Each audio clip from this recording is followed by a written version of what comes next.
एक और बड़ी खबर देहरादून से आपको बता दें, देवभूमि में तीर्थ यात्रियों की भारी भीड़। चार धाम में बढ़ने लगी है यात्रियों की संख्या। सरकार कर रही सुगम यात्रा के लगातार प्रयास। तो ये खबर जो है देहरादून से है, जहां पर देवभूमि में तीर्थ यात्रियों की संख्या में इजाफा हो रहा है। चार धाम में बढ़ने लगी है यात्रियों की संख्या। सरकार कर रही है सुगम यात्रा के लगातार प्रयास। तो एक खबर देहरादून से, और ज्यादा जानकारी के साथ उत्तराखंड के bureau head Sonu Singh phone line पर लगातार हमारे साथ बने हुए हैं। सोनू, बात की जाए, देवभूमि में तीर्थयात्रियों की संख्या में इजाफा हो रहा है, जिसको लेकर सरकार हर तरह की व्यवस्था करने में लगी हुई। आखिर क्या कुछ जानकारी है इन व्यवस्थाओं को लेकर, चार धाम की यात्रा को लेकर?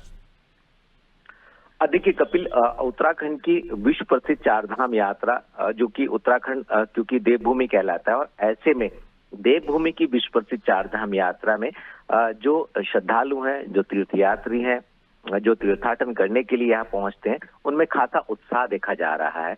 और ऐसा हम इसलिए कह रहे हैं चूंकि इन दिनों लगातार तीर्थयात्रियों की संख्या में बढ़ोतरी हो रही है।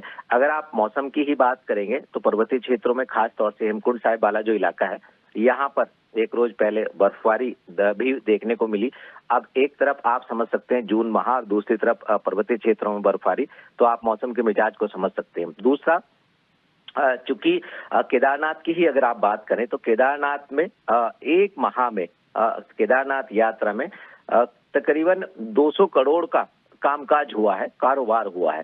कारोबार हम इसको इस लिहाज से देख रहे हैं कि जो होटल कारोबारी हैं, जो स्थानीय स्तर के जो होटल और रेस्टोरेंट वाले जो लोग हैं, व्यापारी हैं, कारोबारी हैं, इनके अगर अर्निंग की आप बात करेंगे, और इसके साथ साथ आप सरकार के स्तर पर हेली सेवाओं की जो टिकटों की बुकिंग है, अगर आप उसकी बात करेंगे, तकरीबन जो हमें जानकारी प्राप्त हुई है विभागीय अधिकारी से, 35 करोड़ के लगभग जो है ये भी धनराशि सामने आई है। तो ऐसे में आप समझ सकते हैं कि जो तीर्थयात्री हैं उनकी संख्या किस तरह से बढ़ रही है। और न सिर्फ केदारनाथ में, बल्कि जो अन्य धाम है, जैसे गंगोत्री धाम है, यमुनोत्री धाम है, बद्रीनाथ धाम है, और सिखों का जो पवित्र धार्मिक तीर्थ स्थल है हेमकुंड साहिब, यहाँ पर लगातार जो तीर्थयात्री हैं उनकी संख्या में बढ़ोतरी देखी जा रही है। हालांकि चूंकि मौसम का मिजाज इन क्षेत्रों में अक्सर बदलता रहता है, और ऐसे में इन मौसम के बदलते मिजाज को देखते हुए, क्योंकि ये उच्च हिमालयी क्षेत्र की पर्वतीय घाटियां हैं, ऐसे में सरकार अलर्ट मोड पर है। संबंधित जो लाइन विभाग हैं,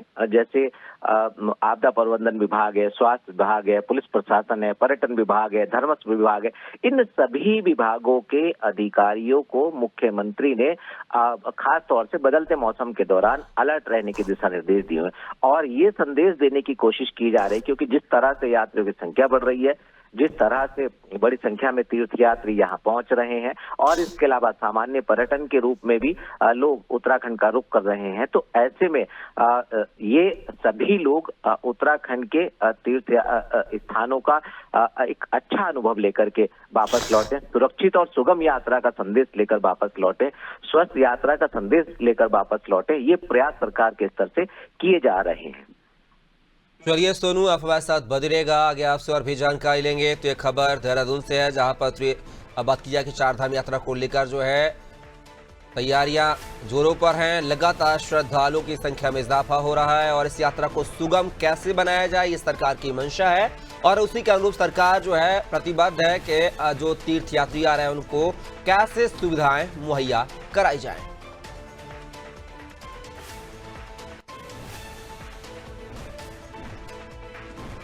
चार धाम यात्रा को लेकर लगातार यात्रियों की संख्या में इजाफा हो रहा है। सरकार सुगम यात्रा के लगातार प्रयास कर रही है।